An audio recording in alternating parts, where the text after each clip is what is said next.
তোর খালি লাইন দেখো, এই রিজেন্ট সিটির এখান থেকে, রাজারহাটের রিজেন্ট সিটির এখান থেকে সেই পুরো গ্যাস পাম্প পর্যন্ত লাইন। আমি দাঁড়িয়ে গেলাম, দাঁড়িয়ে এই ক্যামেরাটা লাগালাম এই খালি লাইন দেখে। প্রথমে লাইন লাগতো একটু অল্প, কিন্তু এই আজকে দেখছি বাপ রে বাপ ভাই, এ তো বিশাল পরিমাণের লাইন। মানে এই একটা গ্যাস পাম্পেই হচ্ছে গ্যাস পাওয়া যাচ্ছে এই অটোর। বাকি তো ভাই গ্যাস নিয়ে কি সমস্যা হচ্ছে তোমরা তো সকলেই জানো। এই যুদ্ধের জন্য ভাই এই 10-12 দিনে এই অবস্থা করছে সরকার, ভাই কি জানি।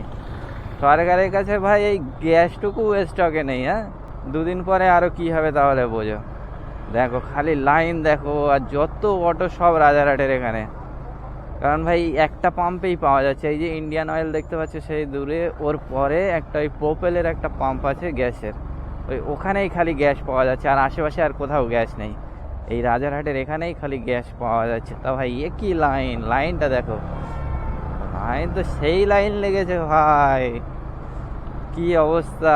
এদিকে রান্নার গ্যাস পাওয়া যাচ্ছে না, এদিকে অটো চালানোর গ্যাস নেই। 10 দিনে যদি ভাই এই হাল হয় তাহলে আর কিছুদিন গেলে কি হবে। দেখো দেখো দেখো দেখো, এখনো শেষ হচ্ছে না লাইন।